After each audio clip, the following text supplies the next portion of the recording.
Hello there and welcome back to the Kill a Bit of Time podcast. Thanks for returning, episode 15. What's on today's episode, I hear you ask?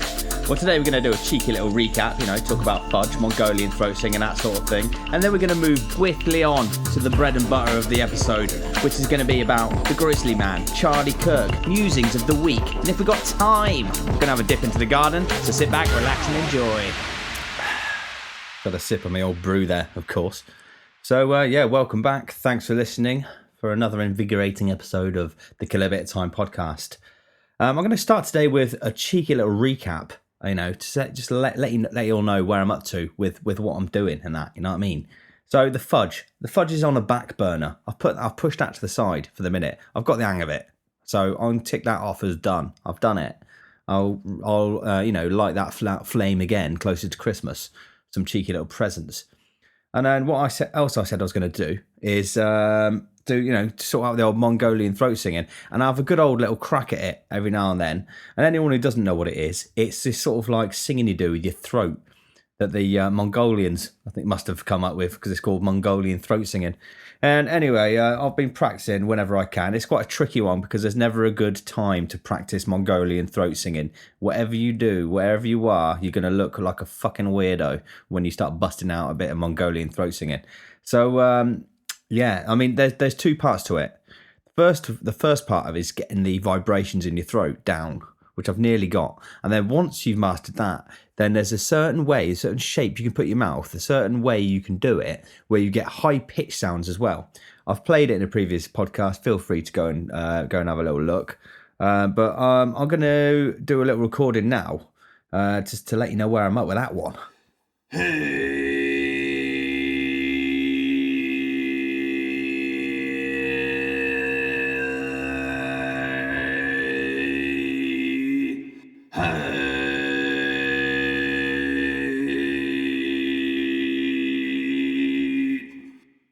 So there it is. So you can see how people would think it's a bit strange if you just started busting that out in Tesco's whilst you're walking around. It's best practiced in private, I would say. But that was a good example of where I'm at, because you can hear where it sort of it goes in and goes out. It's sort of the harmony sort of locks in, and then once that harmony locks in and those lower ranges, those lower harmonics, you can then layer higher harmonics on top of that and on top of that and on top of that. And the end goal is you can get like this whistling sound. It sounds like a whistle. It sounds like you're whistling. So that's what I'm trying to do. And, I'll just keep at it. I'll apply the same sort of like mentality as I did with the fudge to the Mongolian throat singing. Oh, yeah, I'll get there. So what else I've been up to this week is I've restarted my, my little sobriety thing, my abstaining from alcohol. Because where I got to, if anyone's new to the podcast, it's basically how this podcast began, is when I was abstaining from alcohol and I was using the extra time I had not being hungover to produce something, and producing this podcast is what sort of came out of it. And I've just kept it up. But over recent weeks, I've had an occasion popped up where I drank. And then another one. I thought, okay, I'll drink on special occasions. But then these special occasions were becoming less special, and they were just becoming occasions. And I was just, and then before I knew it, I was like, hang on a minute, I'm not abstaining. You can't say I don't drink, other than when I do, of course. You know what I mean? You do drink or you don't. You can't say I don't. You can't say I'm abstaining from alcohol, apart from birthdays, Christmases, New Year's Eve, any sort of celebration and gatherings over 5 people. Other than that, I don't drink. It doesn't work. So I've decided to start it up again. I'm going to start the old counting thing again. So I'm on day 5, and my target this time is to beat my previous target, which I got to, was 50 days. So I'm going to do it. And I'm familiar with the obstacles that are going to pop up and arise, because I've already had familiar thoughts and feelings come up that I remember from last time. Like, for example, I'm off to Skegness on this work do thing soon. And my brain went, what's the point in abstaining from alcohol, because you're going to drink in Skegness. And it's that little like self-doubt that pops up in your thoughts. And I was going, hang on a minute, who says I will? Only you did. That little thought is the one that's drinking. not the rest of my thought process. The rest of my thoughts don't want to. So all you got to do is eliminate that little bit of self-doubt and, just be prepared for the little obstacles that pop up. I've compared it before to like when you play a game and it's like an old school Sega game where you can't save your progress, and if you fail, you go back to the beginning again. That's what it's like abstaining from drink and whatever else it might be. My mate said, yeah, but the good thing about it is once you got to level 50 or whatever, and you got defeated by the final boss, you've already done it up to there, so it's going to be easier next time. And I was like, oh yeah, that's a good point actually, and he does have a good point, and it is. I think it will be easier every time you try. I had the same thing when I give up smoking. I didn't manage to give up the first time. It took me about 3, 4, 5 different attempts, and so yeah, I'm ready for it. You know what I mean? I'll give it another crack. And if I don't succeed, which I might not, because, Christmas is round the corner, Christmas is knocking, and it is quite a drinky little occasion. So yeah, I'm ready for the obstacles. And one of the obstacles is other people who like drinking. And that includes friends and family. It's usually the people that are close to you. And it's the ones that drink tend to be the less supportive. If you say, I'm not drinking, like I've got some people close to me who sort of give me a funny look. They go, "Oh, aren't you? Oh," and it's just like, yeah, but why does that bother you? Why does that bother you? Why do you need me to drink to validate your own drinking? It's not as if sometimes the people that are naysayers about if you say to them, "Oh, I'm not drinking today. I'm not drinking. Full stop for the time being." The people often who will look at that in a negative light or pull a funny face at you are the ones who have never done it themselves. And it's like, well, hang on, you're not speaking from experience. You're shitting on my parade, but with no experience yourself of having a dry spell yourself. If you've done it before, if you were like, yeah, I know, I did 2 or 3 years, but it weren't for me. They've then got a valid argument against you doing a sober stint. But if they've never done one in their lives, they've got no backbone to their argument. All they should do is just shut the fuck up, be supportive, and be like, yeah, fair play. My sister's quite supportive, to be fair. She's always like, yeah, nice. And most people are, to be fair. But the naysayers, and it's not many, the people that pull a funny face, the people that think it's weird, it's usually people who drink all the time themselves, is what you'll find. So what else happened this week is on Tuesday morning, I had a strange little bout of a depression. And it only lasted about 10 minutes, I'd say. But it was just noteworthy because I recognised it quite quickly. And there's a big difference between depression and not feeling happy and feeling sad. There's a big difference between that. Depression is when you feel like what's the point comes over you. The feeling like, what is the point in doing what I'm doing right now? I think I was in the process of the morning routine, making a coffee, getting some breakfast ready. And I felt tired. And then my little what's the point sort of feeling came over me. And I was like struggling to open the cupboard door to get bits out that I needed because my brain was going, what's the point? And it was almost debilitating. And I was like, wow, I haven't felt like this since I was depressed that time in my early 20s. And I recognized it straight away. And I was like, I know how to get through this. You just need to be self-motivating. You need to just do it. You need to literally physically do it. Because a lot of the time with depression, there's no obvious fucking reason for it. It could literally be just a little chemical imbalance in your brain. And you need to sort of level yourself out sometimes.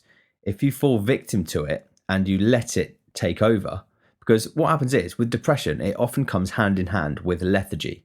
You feel exhausted and tired because of the thought process that is, what's the point? What's the point in doing anything? And what will happen if you let it is, you just won't do anything. You'll sit down and you'll lie down. And even the act of putting something on TV to watch, you're like, what's the point? I'm not going to enjoy anything because I'm not feeling anything right now. And you'll just lie there. And it's almost like a feedback loop. You won't do anything, so you'll feel more tired. And then you feel more tired, therefore you're less inclined to do anything. And it's feedback, and it amplifies and amplifies and amplifies until you're debilitated with depression, and you're just sort of like lying there. And that's what happened to me for months when I was in my early 20s. It was really like you don't know how to get out of it. You can see no clear way of getting out of it because you're thinking, what's the point? Anyway, I had this little bout of that. What's the point? I recognized it instantly, and I was like, I'm not falling into that. No way.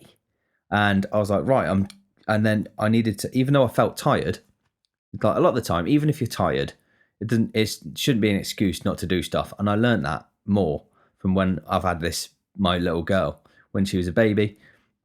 She had what's it called, jaundice, and up through the night you had to be up every 2 hours, and it's not like 2 hours then back to sleep. It's up every 2 hours and then feed her, change her bum, make sure she's all right. So you're up for about a good half an hour, then you go back for 2 hours. Anyway, for the first few months of her life, we didn't get a lot of sleep, and I was on paternity leave for 6 weeks or something like that. But even going back to work, tiredness was not an excuse for me not to be able to do what I needed to do. I had to go to work. I had a full-time job. I had stuff to do when I wasn't at work. Laundry, shopping, washing up, tidying the house. All that stuff that you would be unable to do if you're depressed. So tiredness isn't an excuse not to be able to do stuff. Tiredness and lethargy can be a symptom of depression. But tiredness on its own isn't an excuse not to get up and do stuff because... well, what choice have you got? You know what I mean? What are you going to do? But yeah, so I recognised it straight away and I managed to get out of it. I self-motivated and I just pushed through that little bit. And honestly, within about 15, 20 minutes, I was fucking well happy. Just doing my bits, getting on with my day. I had a little cup of coffee, tidied the kitchen table. I had dopamines flowing through my brain. I was feeling happy. I was feeling good. But it's reminded me of that little depressive stage I had. But the difference is I was able to sort of self-motivate myself out of that mental state quite quickly because of my situation I'm in, my scenario. I've got a little girl to look after. I've got a job to do. I'm financially stable. I've got no problems in life. All of that stuff around me helped me to know that there's nothing to be depressed about. Even though you don't need anything to be depressed about, the fact that you don't have anything to be depressed about does help. And the fact that you just feel tired as well, that can just be a mental state also that you can just break out of. The other day, this whole thing got me thinking about motivation, self-motivating. There's not always going to be someone cheering from the sidelines going, "Come on, you can fucking do it." You've got to be that person for yourself. It reminds me actually of this thing someone Jordan Peterson said. And I know everyone's got their views about Jordan Peterson. Some people say he's a gateway to the right wing or whatever. And maybe he is. But he does say some quite interesting stuff as well. And one of the good things he said was, you need to treat yourself like someone you're caring for. And I thought, yeah, that is true actually. Because half the stuff that you do in life, you wouldn't inflict on someone else if you were caring for that person. Half the stuff you do to yourself, you wouldn't do to someone else that you were caring for. So it is true. You got to treat yourself like someone that you're caring for. And one of the ways to do that is to self-motivate. And so I've been focusing on that this week. My stress levels I've got pretty good this week. I managed to just focusing on that helped. Identifying it. I've identified it a few weeks ago. I need to deal with stress. I'm too stressed, and I've been focusing on it and working on it, and it has subsided a fair bit. So it's still there sometimes, of course it is, but just working on yourself always helps as well. So this week I've been working on self-motivating and fighting through little tired periods that you might have. For example, yesterday in fact, I was meant to go and sort out the garage for my missus, but I was up early, 5 o'clock in the morning, stock take at work, went and did it, come back, 2 o'clock, had a bit of lunch, and after you eat, you feel a bit tired, don't you? You get lethargic. And I know I had this job hanging over me, and every fucking cell in my body was going, take a cheeky little nap. You're tired. And I was like, yeah, I am. But I'm going to feel worse if I wake up, feel groggy, and the garage is still not done. And I was like, fuck it. I was like, come on, let's do it. Me and my missus was like, fucking, let's go. Went and fucking smashed it out. Over there for about an hour and a half. Tidied it up, making it look nice. Made a little list of stuff we still got to do in there. Still got some bits to sort out. Still got to give it a little sweep. You know what I mean? There's still some bits to do, but we broke the back of it. And halfway through it, I was getting real energetic. Like I was getting my little dopamine release. I was feeling good. I was feeling positive. My lethargy had left me, and that's because I self-motivated myself. If I didn't do that, I would be feeling worse. So sometimes you got to cheer yourself on, self-motivate, and it helps. It helps a lot. Someone else I did this week was the same thing, self-motivating, but with the stock take. Well, last week I did it backwards. This week I was like, right, this week I'm doing it fast. I'm going to motivate myself to do it fast. And what happens is with a stock take, it's quite a long-winded process. It usually takes me about 2 hours, 15 minutes, something like that. I'm usually pretty speedy for the first half. But then when you've been standing in a freezer at -20 temperature, breathing into a scarf, shivering, counting stock for an hour, your fingers are starting to not move properly because your joints are freezing up and you're just shivering. Doesn't matter how many layers you put on. If you stand in -22 degrees freezer, you eventually will get cold. Anyway, what happens is your brain starts to slow down as well. And sometimes it's not obvious what you got to do on these count sheets. You got to do some maths. And when your brain starts slowing down, maths is fucking difficult. Your brain doesn't want to do it. Your brain wants to freeze. Your brain wants to stop moving. And it gets like that eventually. And I was like, I'm going to self-motivate myself out of this. It started to happen. I was like, no, come on. Let's fucking have you. Come on. And I just fucking self-motivate myself. And I was like, come on, let's go. Sort of like hyped myself up. And then, smashed it out. I smashed out the whole stock take and inputted it into the computer system within 2 hours. And the whole process usually takes me about 3 hours. So I knocked an hour off. And that was because I self-motivated.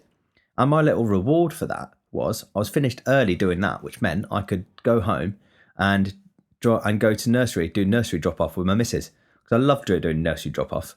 Taking a little girl in, she holds your hand, and then you drop her off in the room. And if you're lucky, she'll wave back. Most of the time, she's like, fuck it. And she's fucking well in there playing with her toys now. She doesn't give a shit. You're like, oh, bye then. But yeah, anyway, it was a nice little treat. It's still nice anyway, you know what I mean? But yeah, so that's it. Anyway, that pretty much sums up my little self-improvement section.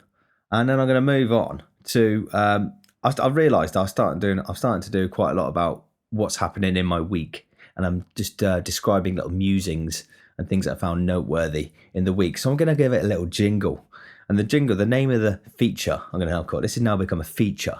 The feature is going to be called Story Time. And the jingle goes a little something like this. Story time, motherfucker. So here we are, Story Time, first rendition. So Story Time today is going to start with this trike. It's like a trike that we got for my daughter. But it's like got handles on the back. So it's like a little tricycle, but you push it along with your handles like a pram. It's like a pram tricycle. It's like a pramsicle. And you just push her along. But she thinks she's doing the steering because your steering is linked to her handlebars. So it tricks them to thinking they're doing the steering. But really, you're doing the steering. Anyway, she fucking loves it. She goes over to it, even at night time, and she like starts smashing it against the door.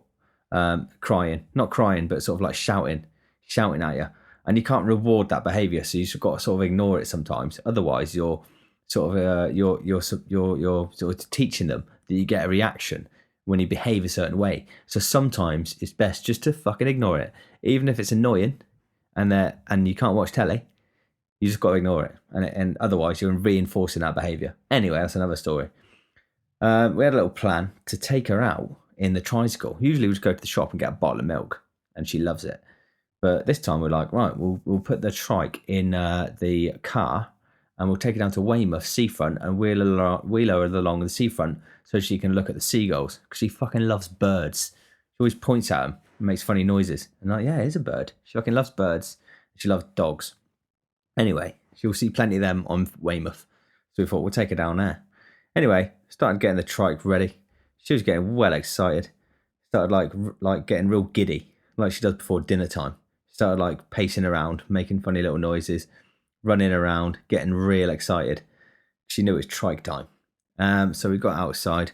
But this time, instead of going to the shop to get some milk, strapping her in, we started putting the trike in the car. And she started kicking off. She thought there's no trike time then. Why are they putting it in the car? She started wailing and flailing and shouting and screaming. And I thought, right, you don't understand. You are getting trike time. You're getting better trike time than ever before. But you don't realise how good it's going to be. I can't explain to you yet because you're too young. You don't understand English yet. You can't speak it yet. All I can do is just promise you it's going to be awesome. Obviously, she weren't getting it, but it just reminded me. It's a good little metaphor for the whole life, really, isn't it? Because sometimes you might not realise the good that's around the corner. For example, like the old, and I hate to keep harping back to it, but it's a good example. It's like when you give up drinking. At the start, you think, what? I'm not getting any dopamines then. How am I going to get, like, I enjoy that. Where's that? Where's my enjoyment coming from then? And a little bit of you is like my daughter was, sort of kicking and flailing and wailing in your brain. But we don't realise is around the corner, oh God, it's going to be so fucking good. And it's a little bit like that. It's for a lot of stuff in life, I think. Sometimes you might feel like you're going through a hard time, but there's something fucking awesome around the corner that life's getting ready for you.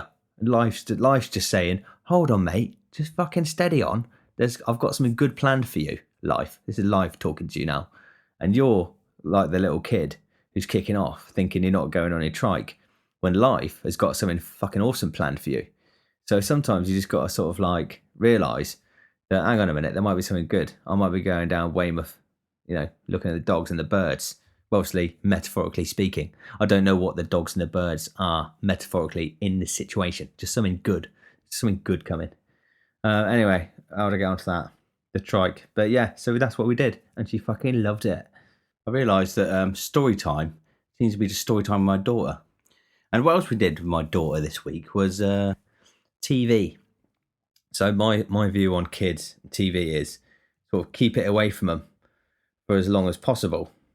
But there's a point where you do have to introduce them to TV because you don't want them to be like an Amish child growing up that doesn't know what it is, it doesn't know what fucking anything is. They go to school and they're like, "What's that?" And they go, "Oh, that's a light bulb."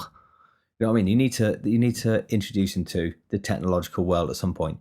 What I don't agree with is sticking 3-month-old babies in front of telly, which to them is just noises and colours. Doing something to their brain, innit? Not good. Can't be good. But anyway, when they get to about the age of 16, 17 months, they can start recognising things on TV that they see in real life, like dogs, like birds. And that is the point where I'm like, right, she's ready now because she can recognise things out in life that she can see on the TV. And I'm like, okay, I'm not gonna just put it on all the time, but I think it's okay for her to watch Clifford the dog every now and then after nursery or whatever it might be. I think now it's all right. But the issue I've discovered is when I want to watch telly as well. She wants to watch Clifford, but I don't. If I'm sitting there having a sandwich, Clifford, it's not that interesting. I don't even want to look at it.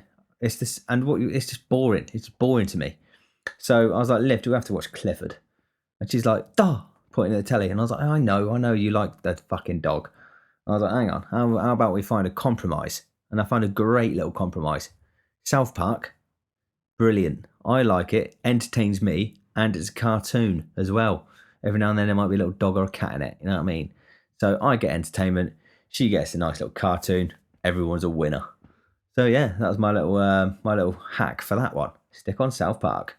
What else I stuck on the telly this week, right? And I'm not being too TV heavy, but it is quite interesting. Has anyone heard about Grizzly Man? Grizzly Man, it's called. My sister told me about it when I went home for a little visit to Gloucester to see my mum and dad and my sister. She said, "Oh, you got to watch Grizzly Man. It's really good." So I went home and I found it. And I was like, all right, stick it on. And I'll just give you a little overview to anyone who hasn't watched it. Basically, Grizzly Man, he's a bloke, right? And he does these documentaries out in the Alaskan sort of like a forest. And he's filming bears. He films bears. And so at the start of it, you think, oh, it's this documentary about someone who films bears. But then you quickly realise that this bloke is a bit mental. He is a bit mental. He films himself like having these little like tantrums almost. he immediately strikes you as extremely weird. He comes across really camp, but he speaks a lot about his time he spends with women in these clips that aren't meant to be aired. I don't know whether he was on TV over there in America or what, but they showed you a lot of footage that probably would have been outtakes, and it's him talking about things that he's done with women, but he says it in a really camp kind of way. And there's nothing against that. It's just adding to his weirdness. You know what I mean? It would be less weird if he said he was gay, but he said I'm not gay. He's straight, but he's super camp. And sometimes you do get super camp straight people. It's just weird, isn't it? But anyway, that's not the weirdest thing. He would knock about, and one of the places he knocked about was somewhere called the Grizzly Maze, and it was the Grizzly Maze called that because it's like thick bushland, forest, that sort of area, loads of lakes in Alaska. And it's like in summertime usually because it's when the bears aren't hibernating and it's not covered in fucking snow and ice. So he's there in like the spring and the summer filming these grizzly bears that he finds. Sorry, the place is called Grizzly Maze because it's full of fucking grizzly bears and it's thick bushland and shrubland other than all these little tracks that the grizzlies make through it. A little bit like when you in bushes in the UK, anyone who doesn't know, in the UK you get a lot of forest and bushes and then the deers make little tracks. You see it, little like tracks through the bushes and things like that. And it's like that for the bears in the Grizzly Maze. Anyway, he's knocking about this place and he says it several times. He thinks he's sort of like, he knows how to act so the bears won't attack him. You immediately, he's got a bit of a complex about himself. He thinks he's special. He thinks he knows how to deal with the bears. There was one clip where a bear sort of went at him and he just stood there sort of like, just held his own space against the bear. And fair play to him. Like, he had a lot of bottle about him. Like, you wouldn't catch me anywhere near that fucking place. Nowhere near it. Like, I wouldn't go into the sea when I was in Australia. I was in Australia for about 2 years and I wouldn't go in the sea because there's no way I'm going in the sea. There's sharks in there. There's definitely sharks in there. There's definitely box jellyfish. There's cone snails. There's stonefish. There's stingrays. All sorts of shit that will just fuck you up. And I was like, right, I won't go in the sea then. I'm not that bothered. If I want to swim, I'll go to the fucking pool. I'll have a shower. You know what I mean? I'm not going in there. And we were standing by this deep ledge. You know, sometimes at the beach, you get like a ledge and all of a sudden there's like a drop off and it goes really deep. Just like straight off the beach. It goes a little bit of beach, then deep.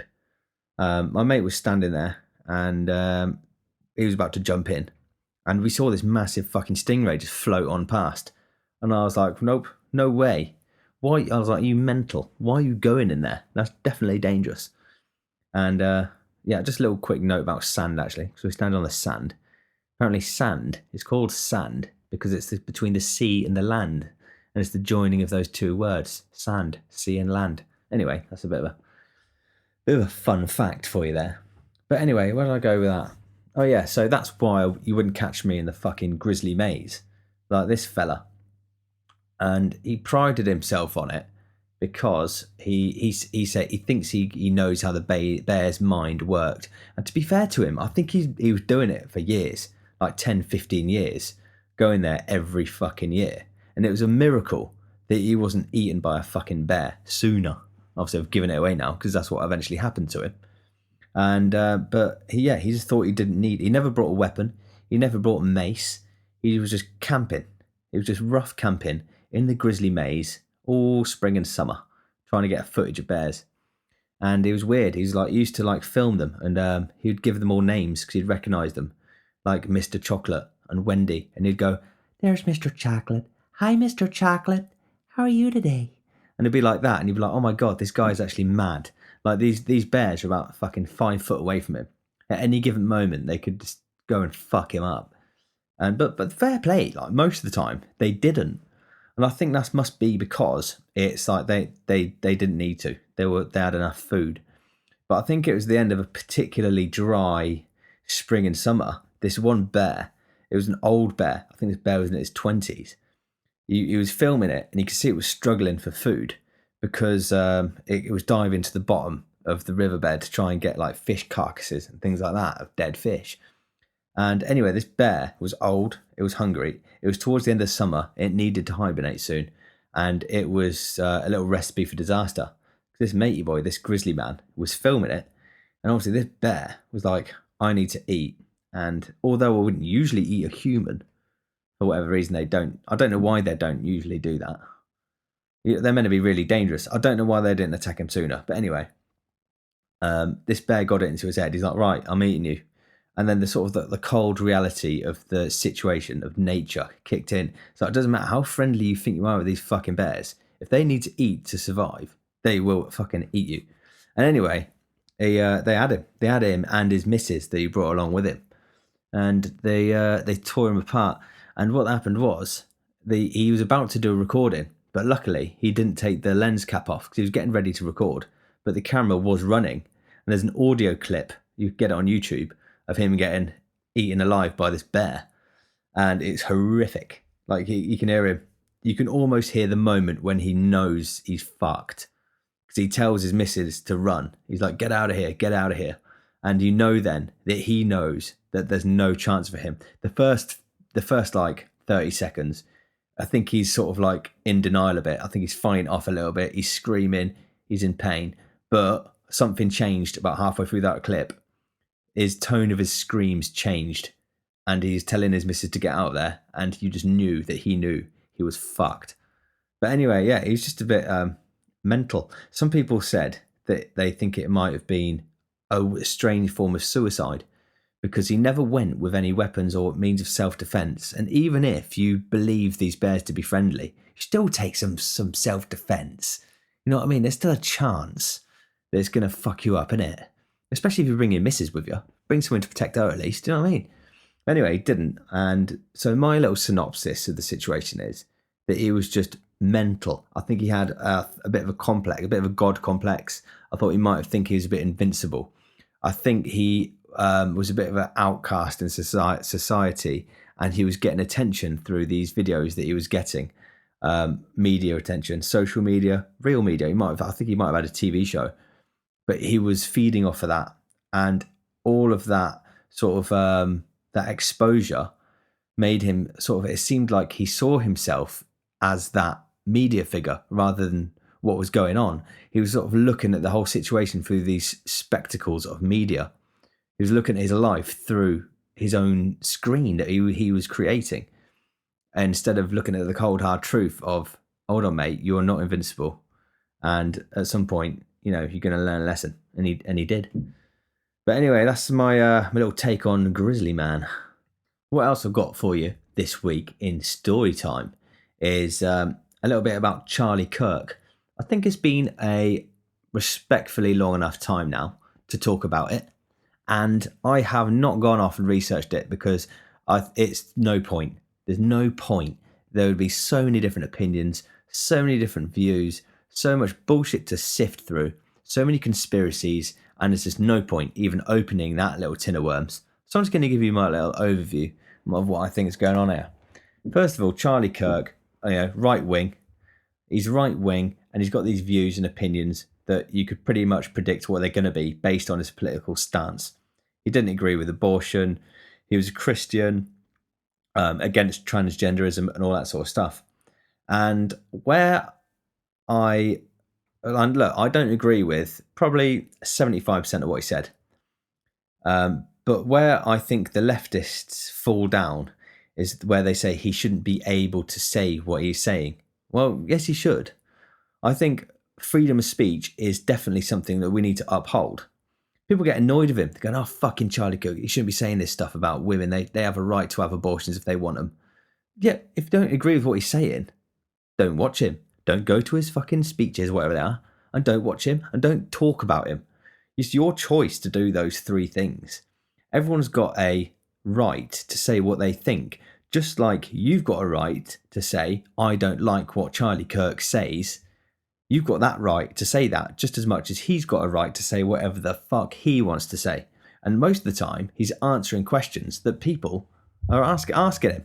So, you know what I mean? That's where I think the leftists fall down. Also, there was a lot of people going, good, I'm glad he got shot because of what he said. No. Nobody deserves to get shot for what they believe in. And everyone should have a right to say and talk about what they think is right. And where he succeeded quite a lot was he was although he did come across like a fucking dickhead a lot of the time, because he was very polite and articulate, but he did it in a kind of smarmy kind of way where he's like rubbing his education in people's faces because he was able to talk articulately. So a lot of people can't talk articulately because they haven't had the good enough education, but maybe they could have done if they applied themselves in a different way. But that's a different story. To some extent, nobody has full autonomy over their fate, although you can sort of steer it in a certain direction. If you're born into a certain situation, into a shit situation, you might, cards might be dealt to you and your future might be laid out in a certain way that you can't quite control, although you can steer it. You don't have autonomy over the exact way your path, your life path is going to go. But anyway, he came across like a bit of a dick a lot of the time, but don't have to watch him. There's lots of people that I don't like listening to, so I don't. It's the same with music. It's like complaining about Metallica, going, I fucking hate metal music, and they're listening to it on their headphones and watching it on their phones, going, I fucking hate Metallica. I fucking can't stand them. Why are you listening to Metallica then? Why don't you listen to the Red Hot Chili Peppers? If you like them, listen to them. So that's what annoys me about people's complaining about what he's saying. It's like, how do you know what he's saying if you didn't listen to it? Well, yeah, I listened to what he said. Well, don't fucking listen to what he said then if you don't like it. You know what I mean? Stop bending my ear about it. Anyway, I didn't like a lot of what he said, but I liked the fact that he was able to say it. That's my stance on it. I was like, yeah, fucking go on, son. I like the fact he's able to say it. And it annoyed me how people were trying to say, you can't say that. So that's my little stance on it anyway. And anyway, so there's a lot of conspiracy about, was he really shot? It was a fake or whatever. Or there's some people saying it was set up, by Trump to make more enemies of the right wing, trying to make it look like a lefty, even though it wasn't in the end. So some of the conspiracies, a lot of them, most of them are just bullshit. Some people are saying he's still alive. I mean, that's the extent of some of the ones you get. Some people say, Matey Boy's alive. Bruce Lee. He's working for the Hong Kong police. You know what I mean? Like, clearly bullshit. I mean, he must be about 110 by now if he was still knocking about. So, but yeah, anyway, what did that and did that. That's my little view on that. So what else I did this week was I had another bath. This time I chucked a load of bubble bath in there and some bath salts, and it was quite nice. I'm definitely going to have more of them. I feel like I'm just going to go all in. I'm going to get the oils. I'm going to have some candles. I'm going to have some little like bubble baths. I'm going to dim the lights. I'm going to really get into I'm going to have a proper bath, because it's the same mentality towards everything. The fudge, the Mongolian throat singing, and now bath time. I'm going to make sure I fucking really smash out bath time, because otherwise I've got no authority to say baths are shit to anyone, because they can say, well, have you done it properly? And then you can only say no. It's like when someone, you recommend a series to someone and they go, I didn't like it, that was shit. How many episodes did you watch? Oh, only the first one. Well, how can you say it's shit then? You haven't done it properly. You haven't watched it properly. I think it's the same for baths.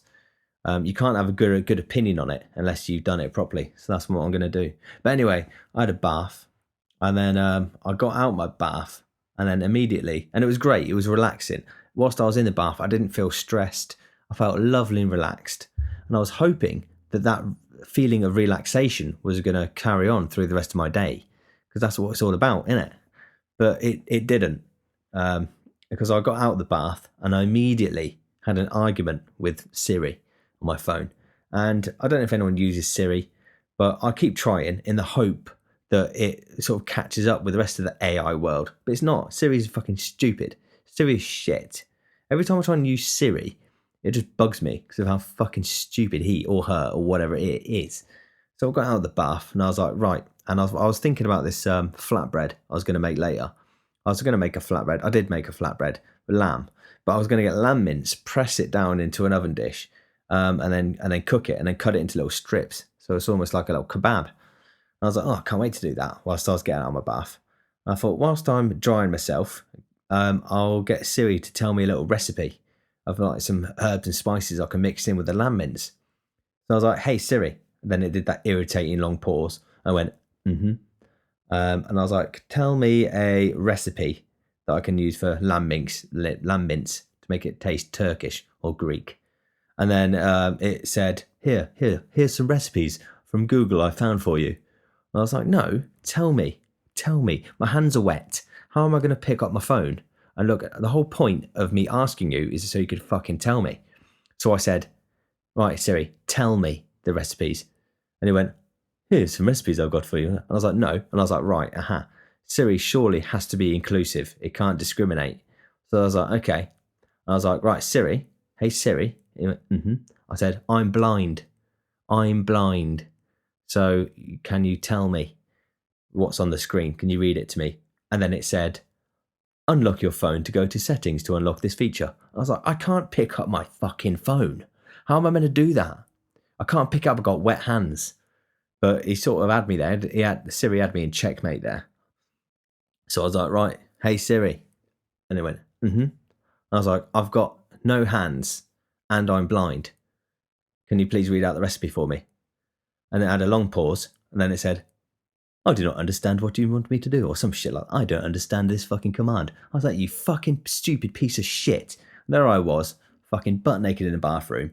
And I find myself, after a lovely relaxing bath, fucking pointing at my phone, have an argument with Siri. And I was like, oh, great. So my fucking relaxation didn't last that long, did it?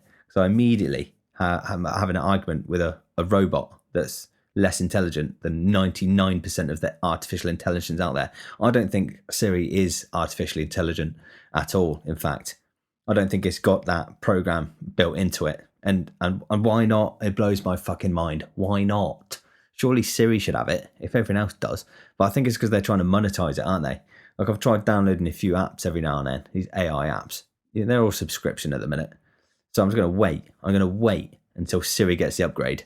And then me and Siri are going to have fucking words when it can understand what I'm saying. But anyway, I got invited out this week to go have a mooch round the garden centre. Me and my missus invited out.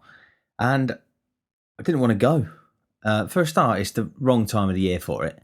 Second of all, sometimes it's just like, why do you have to be doing stuff all the time? It's nice to have friends, but it's like, yeah, let's be friends, but you don't have to meet up all the fucking time. You know what I mean? Like sometimes you do just want to have a couple of weeks on your own. Like the handful of friends that I have left, like good friends from back in the day, I hardly ever fucking see, ever. Some of them I haven't seen for years. They're still good friends. Like they mean a lot to me. Like I could meet up with them tomorrow and that bond that we built together is still there. But for some reason, when you make friends later on in life, there's a lot of high maintenance. You have to keep meeting up all the time to validate the friendship. It's just like, fucking hell, can't we just still be friends? I'll see you in a couple of months. You know what I mean? Like, I've got a family, I've got a full-time job, I've got hobbies and interests. I'm not that much of a social butterfly anyway, especially when I'm not drinking and stuff like that. I had a little thought the other day, and it's like, maybe one of the reasons that I've sort of gravitated towards alcohol so much in my life is because I'm not naturally like that much of a social person, and that sort of has always helped in those social situations, sort of give you that artificial social aspect that you need. But you know, made some great friends along the way. One of which I do regular voice notes with. Send him a little voice note. He sends me a little voice note. It's perfect because when you're on the phone for long periods of time, it's just it drags out, doesn't it? It's not really for me, long phone calls. I like to try and keep them short and concise. So voice notes are perfect because you can sort of get across what you want to say, and you both get like a fair share in what you want to say, and you can change the topic at any given fucking moment. It's perfect. So we have little conversations via voice notes. And one of the things we're talking about recently, my mate, is it's the same one who's doing sober. He's doing quite well. I think he's like 4 months in maybe now, something like that. But he started getting into these teas, these little brews that I'm having. Hold on, I'll have a little sip of it right now. Lovely. I've got a great new ingredient. I'll tell you about it in a second. But anyway, he's like, yeah, he got one of these mushroom blends. I think he's got lion's mane, maca root, or something else in there. He's got a little blend. I recognised the names. I was like, yeah, I've got that as well. And he's like, oh, there's one thing you didn't tell me. And I was like, oh, what? He's like, it tastes like fucking ass. And I was like, of course it does. Put some fucking honey in there. That's what it's for. You stick the honey in there, makes it taste nice. But anyway, we talk about these little brews. And I told him about the new ingredient that I've got in my little collection. And it's called Camu Camu. Because I've been big into my reishi recently. And it is great. Reishi's awesome. I love reishi. But I've now added to the mix this stuff called Camu Camu. And basically, it's let me just give a little side quest. Actually, the reason I remembered how I started on this little tea thing of mine, and it went way back to when I came back from traveling, and I started my first ever tea obsession was honey lemon ginger tea, and not only does it taste delicious, but the ginger in there is meant to be really good for you as well. It's meant to be good cleansing detox. It's good for your liver. It's good for your kidney, and it's real good. And I used to just sit. I had a special teapot, this glass teapot, and I used to fill it full of honey lemon ginger tea. And I reckon there must be about 5 mugs of it in there you can get out of it. And I used just to sit there, just caning honey lemon ginger tea, just having smashing one after the other, because I felt like it was like cleansing me. And I'd done a lot of drinking in my time, and I was like, right, I need a bit of cleansing. So I think I was doing a little sober spell then. In fact, I'm just doing the same loop, fucking decades on, aren't I? I was doing the same fucking thing 10 years later on the fucking loop. But anyway, I was doing a little sober spell there, and I used to just drink loads of this tea, loads of it. I used to say, where's my flagon? I called my special teapot my flagon. I had a special name for my special teapot, and I had a special tea, and I used to just fucking smash loads of it. And it just make you need to go for a wee all the time. You shouldn't drink that much water. Anyway, I used to drink so much tea. Anyway, that was my first little obsession. Anyway, that was a little tangent. But now, obviously, my tea obsession has evolved through the years massively. And now my latest ingredient is Camu Camu. And I want to tell you a little bit about it, this Camu Camu stuff, because it intrigued me. The name intrigued me for a start. Second of all, it intrigued me because it wasn't a leaf and it wasn't a mushroom. I was like, what is this Camu Camu? And it was like it's sort of like a light brown colour powder. And I picked it up, and it didn't tell you on the bag what it is. It just said this is Camu Camu. There's not a lot of information on the bag. So I bought it. Anyway, brought it home and then did my research because I like the element of surprise. I don't like to research things before they do them. I just like to do them. A little bit like going to any event. I won't really look that much into it. I'll just go and I'll see if I like it. And it's the same thing with this Camu Camu. I just picked it up. But I'll give that a go. And so it turns out it's this berry. It's a berry that grows on like a riverside bushes, right, around the Amazon rainforest, right? And it's sort of like the bushland in the rainforest. It grows in like swampy type areas and sort of like wetland areas of the Amazon rainforest around Peru, Colombia, Brazil. I can think of some other good stuff that comes from Peru, Colombia, and Brazil, but that's another story. Not these days, anyway. Anyway, now I'm on the Camu Camu, not the other stuff. But yeah, this Camu Camu grows around that area in the Amazon rainforest, and people don't tend to eat it raw because it's super fucking sour. So what it tends to happen is it gets put into a powder, and people mix it in with their food or make it into teas and things like that. That's what I'm doing, and it's packed full of vitamin C. And I've done my research. It's all like, yeah, it's been researched. It's pretty cut and dry these days about the nutrient content of these herbal medicines. And this Camu Camu stuff contains 60 times more vitamin C than an orange, so that's quite a lot. And it's full of antioxidants which neutralize free radicals in your body. And free radicals are the sorts of things that can cause like cell mutations, things like that. So dodgy fucking mental little cells going around just acting out of sorts, and the antioxidants sort them out. They go, you free radical. It's like the free radicals are the anarchists in your body, and the free radicals are little like cell police, and they go and fucking arrest them and they calm them down. And that's not me standing up for the fucking authority, by the way. It's a poor metaphor, a very poor metaphor. I might cut that out. Nah, fuck it, I'll leave it in. Got to be true to yourself, innit? You got to own up to your errors. There's no point covering up all your little mistakes in life. Just fucking own it. Yeah, I used a poor metaphor, and I'm gonna, own it. You know what I mean? It sort of worked in a way, but it didn't in others. Anyway, I'm going off on a little tangent.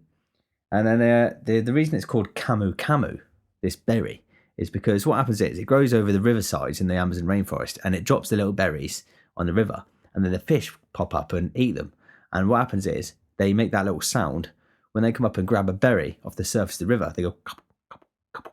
You can sort of imagine it, can't you? Couple, couple. So the people named it camu camu after the sound that the fish make when they come up for it. Couple, couple, couple, couple. I can't really do it. I'm not a fish, but that's what it sounds like apparently. Camu, camel, camu.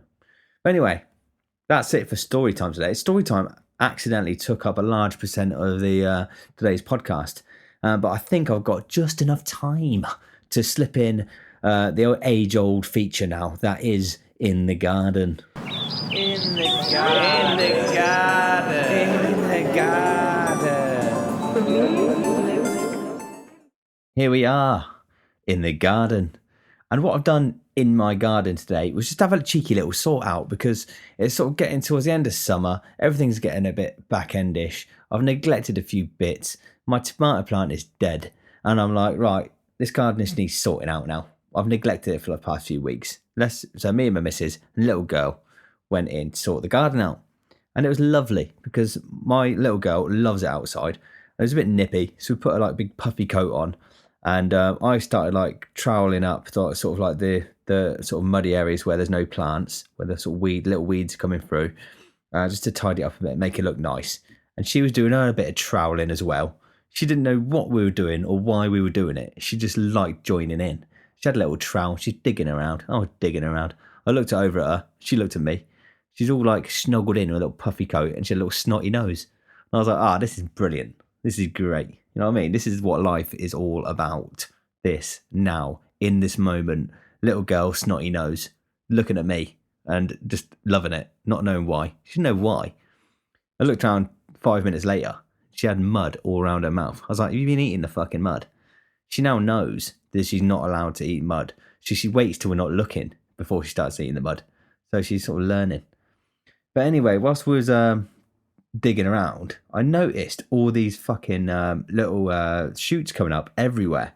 And I thought, this is no coincidence. It must be the snowbells, because I had loads of these little bulbs pop up in spring, summer, loads of them. And they're like tiny little white bulbs fucking everywhere. And I said to my mate, Liam, who knows a lot more about gardens than I do, I said, what are these? And he said, they're snowbell bulbs. Yeah, careful, because they'll choke the garden out. I was like, okay. So, I took a few out, left a few as well. But anyway, these little plants fucking everywhere. And along with them, they came with this smell, this really oniony, garlicky smell. And I was like, that's weird. I'm sure snowbells aren't meant to smell like fucking onion. Anyway, I did a little looking up. I did a bit of research. I pulled them up. I was looking at them. I was looking at photos on Google. And I've got to the bottom of it. And what they are is, they're not snowbells at all. They're a little plant called onion weed. Onion weed. I've never heard of onion weed. Apparently they're edible. You can eat the leaves. You can eat the bulbs. You can eat them. You can put them in salads. You can treat it like a sort of spring onion if you want to. So I was like, that's cool. It's a fucking onion weed. I don't know what makes a plant a weed. I think a weed is an unwanted plant, isn't it? And a weed is something that can overtake and outcompete other plants. It can and that's what it can do, because the root systems on these little onion weeds are quite big. And what it does is they sort of take over underneath. Like if you pull up a bunch of onion weed, there's fucking loads of root systems. So I had to pull a lot of it up because they were strangling the soil. They were stealing all the nutrients out of the soil from the other plants around it. And I think that's what makes a weed a weed. They're sort of too good. They're sort of too good of a plant. Weeds are labelled as a bad thing, aren't they? But actually they're just super successful. You know what I mean? We're a weed. We are a weed. We're a fleshy weed. If you look at look at what a weed is, it's a hyper successful plant that, if left to its own devices, will destroy all the other plants, and there'll only be that one left. And that's what we are. We're just a fleshy weed. But anyway, I kept a little patch of these onion weeds, and I thought, right, I'll keep some over there, and I'll keep my eye on them. I don't want them taking over the garden, but I'll keep them. But the problem is, I've been giving out the bulbs to people at work and to my mum, telling everyone, do you want some snowdrop bulbs? And they go, oh yeah, please. So I've just been giving out fucking onion weed bulbs to everyone, telling them it's snowdrops. But I doubt they could tell the difference, because it took me a while to tell the difference. The only thing that gave it away was the smell of onion. They still have a little white sort of bell type flower, and they still have little white, they look like a snowdrop, whatever the fuck you call them. But they smell like onions, and I'm going to keep them. But it just got me thinking about my mum, and she told me she found some of this stuff called Japanese knotweed in her garden, and she said she's supposed to get rid of it, because Japanese knotweed is like really difficult to get rid of, apparently, because it's a weed, which obviously means if you leave it, it's gonna fucking take over.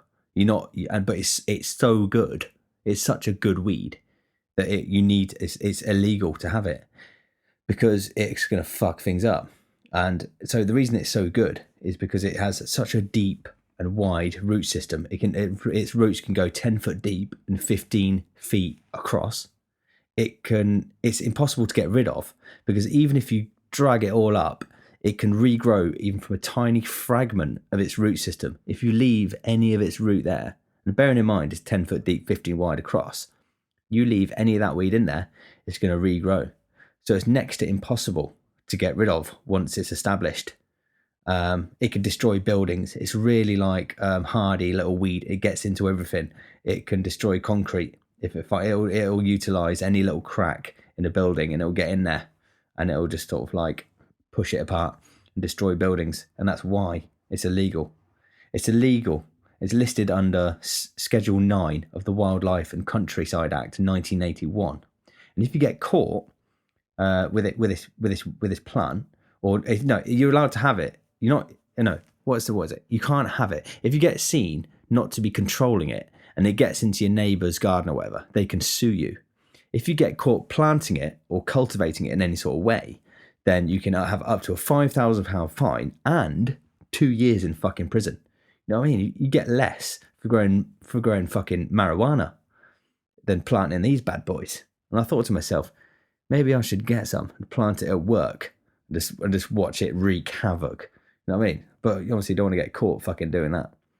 But yeah, I was like, Schedule 9, 1981 fucking Countryside Act. What else is in there?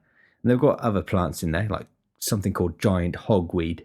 There's something called floating pennywort. There's something else called rhododendron ponticum. There's quite a few plants in there that you're just not allowed to have. It's illegal for you to sort of grow them, or it's illegal for you if you get caught not controlling it, and it starts fucking shit up.